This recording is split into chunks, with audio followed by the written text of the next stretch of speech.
The frontman of Prague band The Prostitutes, Adrian T. this year picked up the Apollo Critics Award for Best Czech LP of the Year for his solo debut Different World.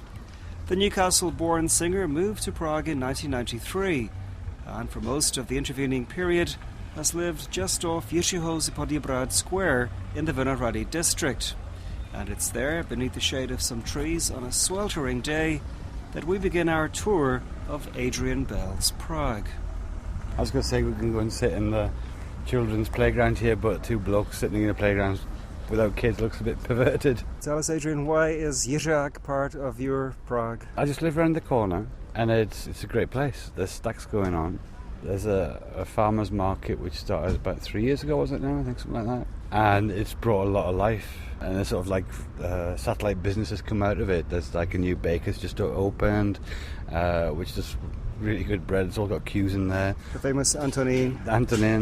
And then there's the farmer's market itself, which just sells like organic produce, which is kind of trendy because nobody wants to eat shite anymore. And how would you characterise this area if you were describing it to somebody who doesn't know Prague too well? I would just say it's full of life. It's a bit like one of these. I've only ever seen this kind of lifestyle in foreign cities like Berlin, Barcelona and places like that, where there's a lot of people around and they're all taking part in the local community and they're all enjoying the resources that are there. Years ago, Vinohrady had this reputation as being kind of, upmarket, kind of snobbish area. But today I think it isn't like that. It seems to me there's a lot of young families. Yeah, I think it's very middle class. It's not working class, but it's affordable. I think if you manage to get a mortgage in one of the flats around here, the Vinohrady sort of further down is more expensive, but around this area towards down to Žižkov it's still affordable, I think, for people. We're by the famous church here designed by Josip Plečnik. Have you been inside it? Yeah, it's got a really good clock tower. It's really awesome design inside. But I mean, the church is.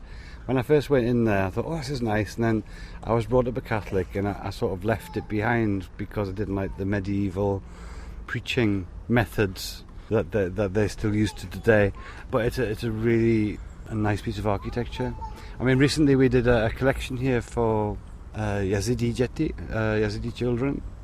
My wife got upset by some article where there was a guy who was it was on TV, and he'd gone to Iraq with a bunch of dried milk from Germany, and he was in Prague. His wife's Czech. We contacted him, and we came here and asked the local priest if we could do a collection here and use the garden here for a collection point. And they were very helpful, and they put posters up around, and they were very helpful. I'll say one thing for me, knowing that Czechs are relatively unreligious. Sometimes I'm surprised when I walk past here and they kind of let out after a service, and I see all these often quite young people coming out. It always surprises me. I think actually a lot of the Czechs aren't particularly, the older generation aren't particularly churchgoers, but I've noticed that as well, that a lot of younger people are going. You mentioned this kind of community aspect, that you had this collection here. Do you find that there is a sense of community around this area? It depends on the type of people you talk to. Like, so the people who come to the market and enjoy the market on a Saturday morning, and you don't know them, but because that thing's there, the church is here, whatever, then it does create that, I think. You know. And also the people who go to the market are people who like the idea of a community, probably as well. Yeah, exactly. Like ourselves. I love it. I love it's like when you go to, it reminds me of the Italian markets. These it's always full of life and full of characters and things. It's not as lively as in the Mediterranean countries. People don't sort of, well, you know what I mean. It's just not as lively, but it's getting there. The temperature outside really is overwhelming, so the next stop on our tour comes as a huge relief. The billiard club pool hall on the nearby Shipska Street is wonderfully cool, and in the middle of the afternoon, nice and quiet. And it turns out that Adrian Bell is a handy player, to say the least. I love pool. I went to pool halls like this when I was in the States. I was like 20 or something, and there aren't many around like this. It's got like 15 tables, 16 tables. How many has it got? No, 20 tables. You get up here, there's air conditioning here, and if it's 36 outside, it's quite nice. Do you play the Czech game, billiard? No, I can't stand it. I can't see the point of knocking something around without putting it in a hole. Maybe I'm just being too male, I don't know. Somebody It told me seems like foreplay without the actual, you know. Somebody told me years ago that there were very few snooker tables in this country. I remember when I first came to Prague, somebody told me there was only like 5 snooker tables in the city. Have you ever seen snooker here? That's the only one I've seen behind us. But I haven't seen snooker tables here at all. Do you play for money, or do people here typically play for money? I've never played for money. Once I did and I lost, so I stopped. Were you hustled?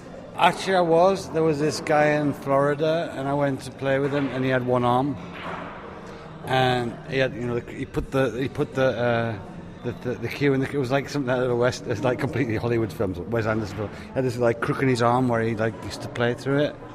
He used to brag he could beat anybody in the room. So like me, drunk, of course, said, "Of course you can't. You got one arm." And then of course he slaughtered me. You know? I also see that they have darts here, and you're telling me before you're a bit of a darts champion. When I first came here, I played in the Czech Open steel darts tournament, and I came 3rd in the country. Mind you, there was only like 25 players, but it doesn't matter. It was still another. And then the year later, I came back again. I didn't. They caught on very quickly, the Czechs, and the darts world took off here. But and I played in the league here for a couple of years.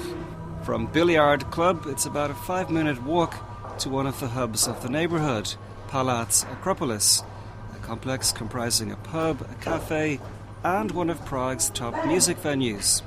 Solo and with the Prostitutes, Adrian Bell has trodden the boards at Akrac many a time. I've played here, I don't know, about 10 times, I think, over a number of years. It's just a great social part of the fabric of the city. Do you go to the pub here in Akropolis, or just to the venue part? No, I often come in here, well, not that often, but a lot when I first came here about 20-something years ago. My wife used to come here with a bunch of her friends, and we used to go and see gigs downstairs, but it was just like normally we come here for a pint as well. And what other bars in Prague do you particularly like? I don't particularly like the bars in town. There's one bar in Prague 6, Veverka, which sells great pilsen. It's probably the best one I've had here. Otherwise, I just like sticking around where I am. The beer's virtually the same in every pub you go into, so it doesn't really matter. It depends on the people you mix with. There's a few bars I go into. And what about other venues? What have you found particularly good places to play in Prague? Well, actually, the Acropolis is my favourite, simply because it's about 100 metres from my home, and I usually get out of taking the gear back to the rehearsal room because I live so close. Rock Cafe I've played a few times, but I don't like it that much anymore. It was good when we were starting out, you know, it's a nice club. I actually like playing outside, down on Naplavka. They have a summer season where they invite bands along, and it's usually stacks of people there, and you can just do a gig down there, and it's got a good atmosphere to it. Played on a ponton last week. That was also fun, you know. Yeah, I saw photos of that. Where was that? That was on Strzelecki Ostrov. There's a ponton there, which is a headliner, a magazine here. They invite bands to go and play. I guess it must be pretty secure. It's not floating around too much. No. It's like stuck to the shore, so like it's all right. But it's like it's a really nice place. You know, the really nice backdrop of the Charles Bridge and the National Theatre and things like that. Malosvenska Besta has always been a good place to have a gig. And there's a few. I mean, there's not really any super venues here for like medium-sized, smallish bands. You know, something that can take 300 or 400 people and be fun. That's why I like it here so much, because the setup is great from a smaller band to even a bigger band, you know.